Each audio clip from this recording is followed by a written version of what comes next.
বছর আগে আপনার কদমতলা পঞ্চায়েত, তো 7-8 বছর আগে বিয়ে দিয়েছিলাম। যে ভাই হোক আমরা কিছু ডিমান্ড করছিল 1 লাখ টাকা হানি মানে দিছু, যে ভাই হোক কর্মসর্ম করি ওরা কামলা বাসা মানুষ, পরে 1 লাখ টাকা নিয়ে বিজনেস করছে না কি করছে ভাঙ্গে চুরিয়া খাইয়া দেয়, আরও বেটিটার উপরে মানে জ্বালা তুলছে, আরও টাকা দেওয়া লাগে। তো বেটিটা টাকা নিগা তো আসেই নাই, বাপ মায়ে তো গরিব মানুষ দিবেই পারবো না, তো বেটিটা আসে নাই, মারধর করছে, মারধর কইরা কুবাইছে, কুবাইয়া হাতও বাঁধা তারপরে পেট্রোল ডাইলা জ্বলাই দিচ্ছে। তারপরে গোলপাড়া নিয়ে গেল, গোলপাড়া চলে যে মানে মরাতেই নিয়ে গেছে, নিয়ে তো মরা রুমে ঢুকায় রাখছিল। পরে আমরা গেলাম, যাওয়ার পরে সেখান থেকে হয়তো পুলিশ আসলো, আইসা 3বার করে পুলিশ আইসে, আইসে পরে পুলিশ ঘুরিয়ে গেল, যাওয়ার কয় না এটা এই ম্যাজিস্ট্রেটের সাইন নেব।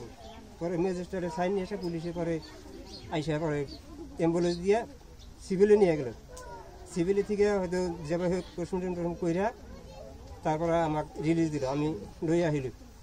এই আমার এই তার ঘরত নামাইছিল, মানে যে আসামির ঘরত নামাইছিল, আমি তারপর মানে মই লই আহিল আরো মানে এই বাবার ঘরত, তার বাবার ঘর এই কলেজপাড়া, কলেজপাড়া আছে মাটিয়া কলেজপাড়া।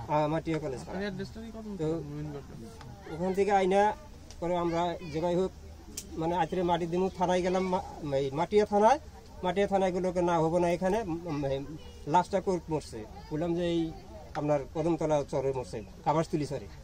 পরে আলবতী থানা জানো, পরে আলবতী থানায় গেলাম, আমি 4 জন মানুষ গেলাম বাইক সাইক নিয়ে, যা কেস এফআইআর করলাম, কইরার সাথে পুলিশ নিয়ে এসে পরে ডেড বডি দেখছে পুলিশে, মানে ক্যামেরা স্যামেরা করে মোবাইল দিয়ে 2 সাইডে খুলে মিলে দেখছে, দিকে গেছে। এই পর্যন্ত পুলিশের কোনো খবর নাই, এতে জেলে মারা রয়েছে, হেনও কোনো তদন্ত নেওয়া নাই, মানে কোনো খবরই নাই।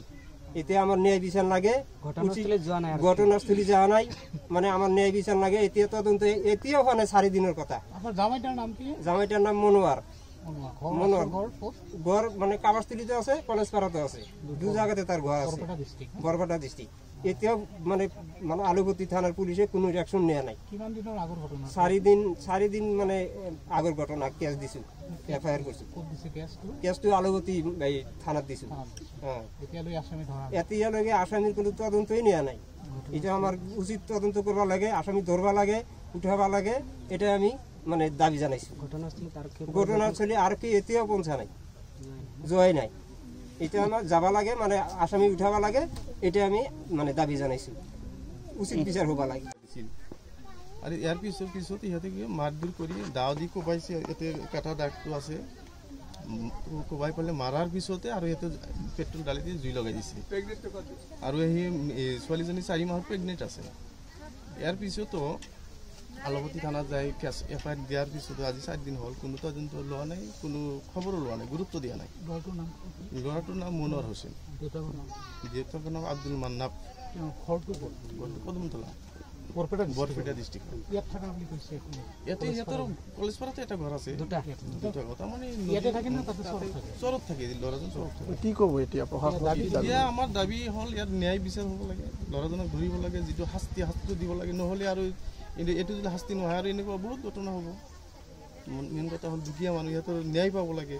এইটো পইচা পাতি দিয়াৰ হেনো মানুহ নাই, সিহঁতে কিজানি মেনেজ কৰি আছে, নহ'লে আজিলৈকে কেইদিন হ'ল, 4 দিন হ'ল, এতিয়ালৈকে খবৰ নাই। আলবতী থানাৰ অচিয়ে কোনো খবৰ লোৱা নাই, ঘটনাস্থলীত আজিলৈকে যোৱা নাই। এতিয়া কি বুজা যায়? সেইকাৰণে কৈছোঁ ন্যায় লাগে, ন্যায় দিব লাগে, আৰু এই কালপিটজনক ধৰিব লাগে। আৰু আমি আমাৰ অসমৰ মুখ্যমন্ত্ৰী হিমন্ত বিশ্ব শৰ্মা ডাঙৰীয়াকো আমি আহ্বান জনাওঁ, যাতে এইটো ন্যায় বিচাৰ তদন্ত কৰিব লাগে আৰু ন্যায় দিয়াই যাতে। ধন্যবাদ।